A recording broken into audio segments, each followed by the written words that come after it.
아멘. 우리가 어제 함께 말씀 나눴던 것에 이어서 오늘 계속 아람 나라, 그 아람 국가와 북이스라엘이 대치하고 있는 내용을 우리가 지금 보고 있습니다. 조금 더 우리가 그 배경을 한 번 더 좀 복기하면서 보자면, 북이스라엘의 아합 왕, 이 아합은 그 엘리야 선지자를 죽이려 한 갈멜산에서 불 떨어지는 그 대결에서 바알을 섬기는 선지자들 450명 다 죽어나감에도 불구하고 끝까지 엘리야를 잡으려고 했던 바로 그 왕이었고, 그 아내는 아주 악독한 이세벨이라고 하는 자였죠. 그 아합이 다스릴 때에 주비 나라 중에 아람이라고 하는 국가가 있었습니다. 근데 이 나라의 왕은 벤하닷이라고 하는 이름의 사람이었는데, 아람이라고 하는 나라가 아주 급격하게 성장을 하게 됩니다. 불과 몇십 년 전까지는 다윗과 이 솔로몬 왕국이 아주 강성하였는데, 솔로몬이 우상을 섬기고 또 그 르호보암 또 이렇게 지나가게 되면서 하나님께서 이스라엘의 세력을 낮추시고 그리고 아람의 세력을 커지게 하신 것 같습니다. 여하튼 솔로몬 때에도 주변의 어느 국가조차도 이스라엘을 감히 넘보지를 못했는데, 이스라엘이 남과 북으로 나뉘어지고 북이스라엘이 우상을 섬기면서 여하튼 주변에 있는 나라들이 이제 조금씩 이제 압박을 하기 시작하는 것이죠. 자, 그래서 이 벤하닷이라고 한 아람 나라의 왕이 병거를 타고 와서 아합 왕에게 겁박을 했습니다.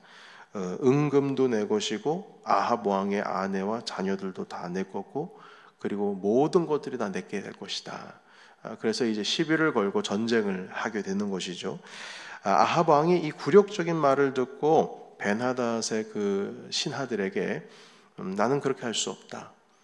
그 사자에게 다시금 대답을 하자 전쟁이 이제 시작이 됩니다. 자, 그런데 이 전쟁이 시작이 되려고 하는데 한 이스라엘의 무명의 선지자, 이름이 뭔지를 모릅니다.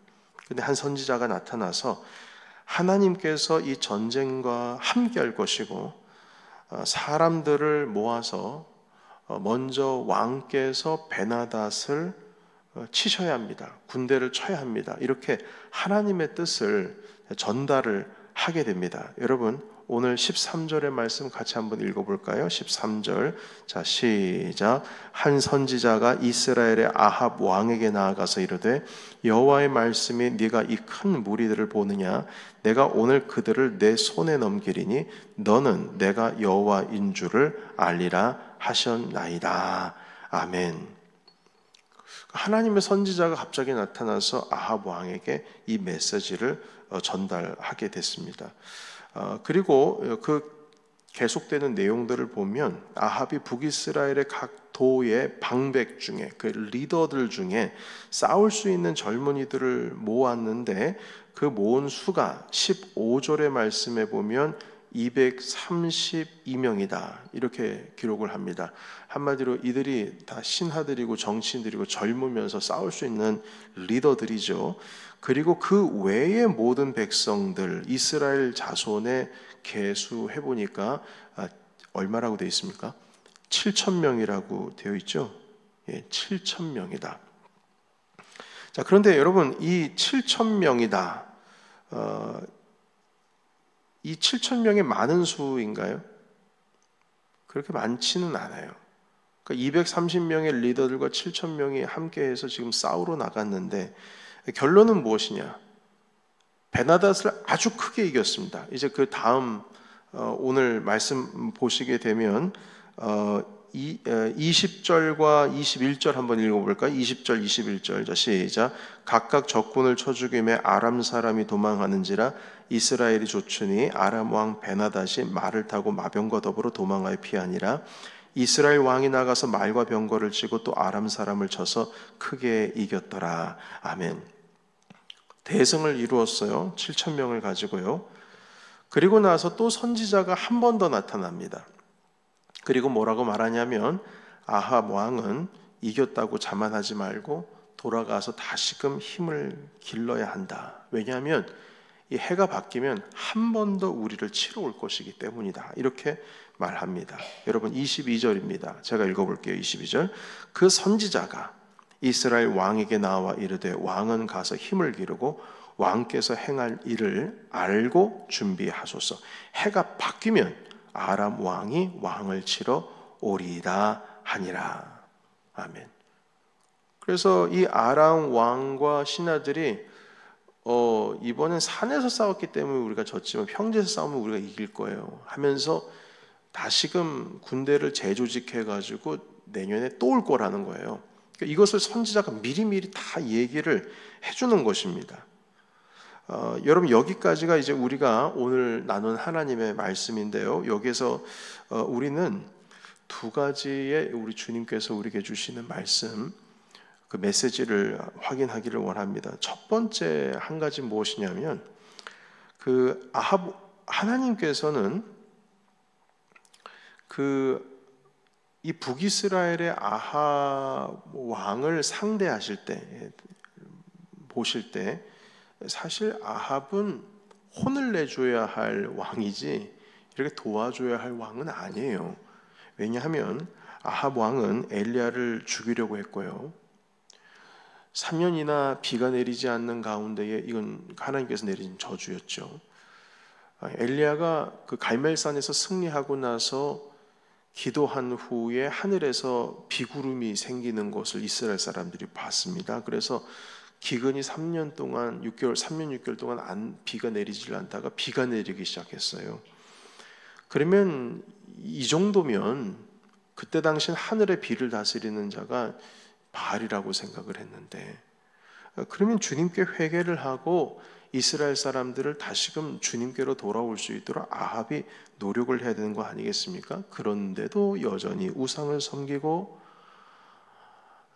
엘리야를 잡아서 죽이려고 하고, 그런데 이런 아합 왕을 왜 아람 나라의 전쟁에서 하나님께서는 이 아합이 패하도록 하는 것이 이게 맞는 건데, 벌을 주셔야 되는 건데 패하게 하지 않으시고 오히려 엘리야 선지자가 아닌 또 다른 선지자를 나타나게 하셔서 승리의 메시지를 주셨다는 겁니다.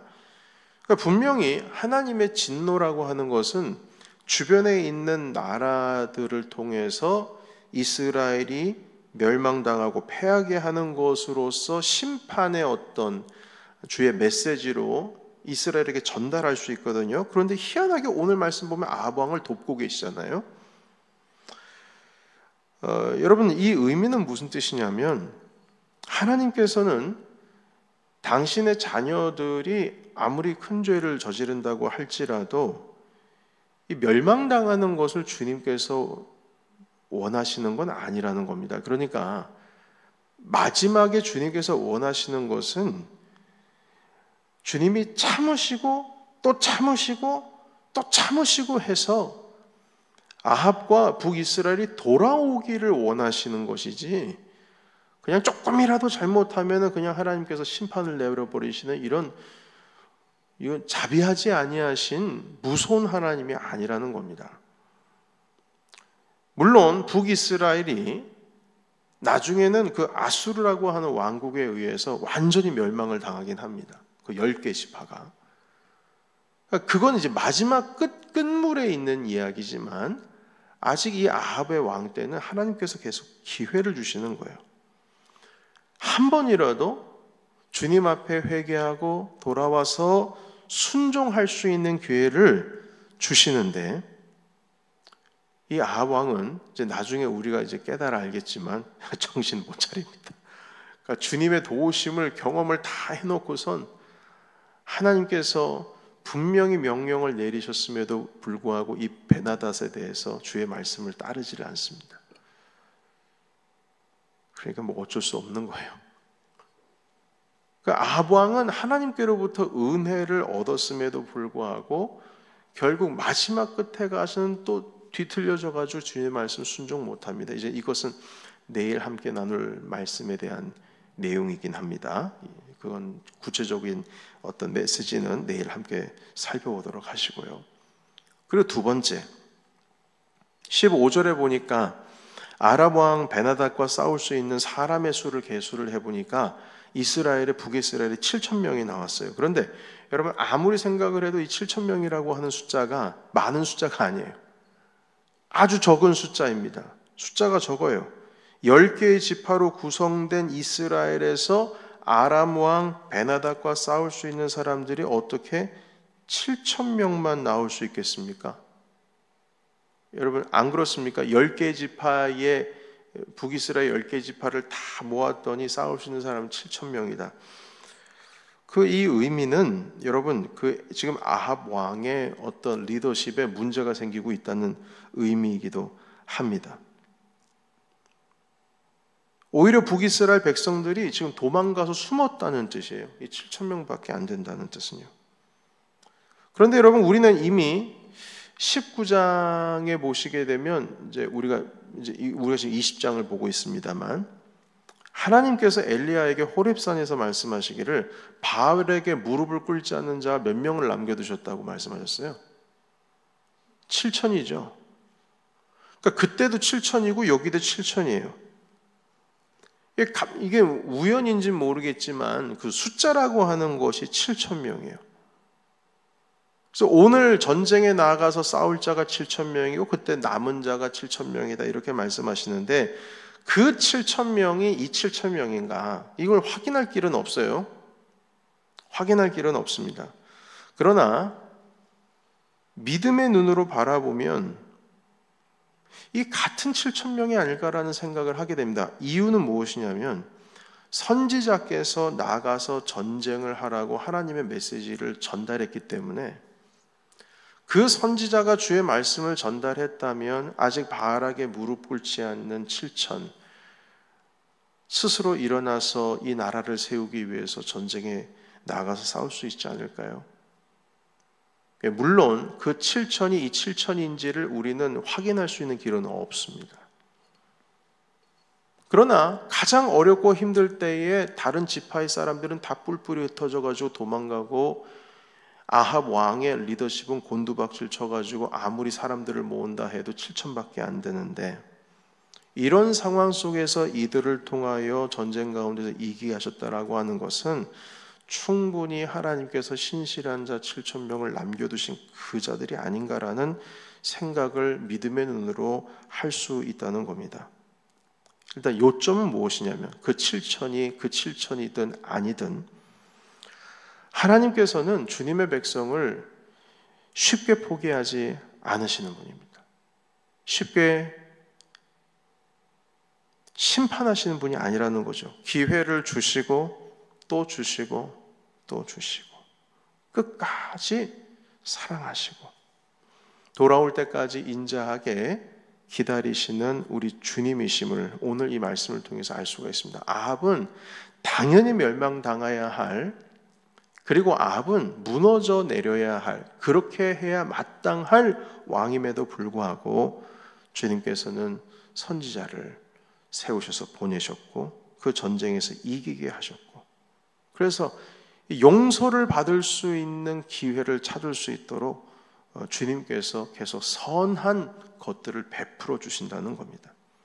그리고 주님께서는 북이스라엘의 이 최악의 상황 가운데서도 7천 명이라고 하는 중보자들을 세워주셨고, 그리고 이 나라의 위기를 극복하게 하셨듯이 주님은 준비된 사람들을 또한 쓰신다라는 메시지도 이 안에 담겨 있습니다. 여러분, 그래서 오늘 우리가 하나님의 은혜로라는 이 찬양을 불렀었는데요. 그 찬양의 맨 마지막에 그 가사가 뭐냐면 나는 확실히 아네거든요. 확실히 아네. 그리고 끝나요. 정말 우리는 확실히 알아야 돼요. 하나님께서는 우리에게 은혜를 베풀고자 하시는 주님이시다. 이 쓸데없는 자를 왜 구속해 주시는지 내가 이해를 할 수가 없다. 아합 왕을 왜 다시 기회를 주시는지 이해를 할 수가 없다. 무너질 수밖에 없고 무너져야 마땅할 사람인데 왜 주님께서는 이 북이스라엘의 아합 왕에게 이런 은혜를 주시는지 도저히 알 길이 없다. 그러나 이것을 깨닫는 자는 그 은혜를 맛볼 뿐만 아니라 그 은혜로 인해서 이 땅을 정말 값지게 감사함으로 살아갈 수 있는 놀라운 그 은혜의 세계 가운데로 들어갈 수 있는 거예요. 그런데 그것이 아니라 이 확실히 아내가 이것이 그냥 단지 그때뿐 아합 왕은 어이구 하나님께서 나에게 승리를 주셨구나. 그리고 나서 또 오만방자했는지 아니면 주님의 은혜를 지키지를 못하고 깨닫지를 못하고 그것을 붙들지를 않게 되면 오늘도 내가 주님의 은혜로 살아간다는 것을 알지 못하면 다시 돌아가는 거예요. 그래서 오늘은 첫 번째 전쟁 이긴 것에 대해서 말씀을 나누었지만 이제 내일은 두 번째 해가 바뀌고 또 일어난 전쟁 가운데서 이기는 모습을 볼 수 있거든요. 그런데 이기고 나서 그 뒤에 일은 내일 한번 살펴보십시오. 아합은 결국 하나님의 은혜를 주님이 주셨음에도 불구하고 줘도 못 먹어요. 붙들지를 못해요. 오늘도 내가 하나님의 은혜로 살아가야 한다는 그 마음을 가지고 내가 확실히 하네. 오늘도 내가 주님의 은혜로 살 것을 확실히 하네.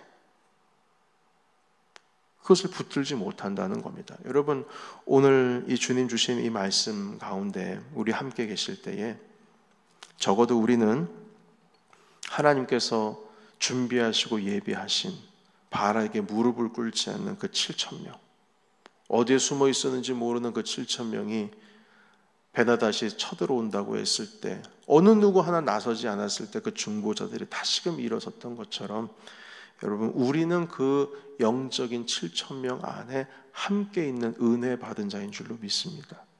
그 은혜를 붙들고 살아가는 자들이에요. 그래서 오늘 주님께서 우리에게 주시는 기회들을 놓치지 않고 도저히 놓칠 수 없는 그 주님의 은혜를 붙드시고 나는 하나님의 은혜를 확실히 아네. 오늘 함께 찬양을 했던 이 고백 그대로 오늘도 오직 주님의 은혜로 이 하루를 하나님의 은혜로 살아가신 저와 여러분이 되시기를 예수님의 이름으로 축원합니다. 아멘. 기도하겠습니다.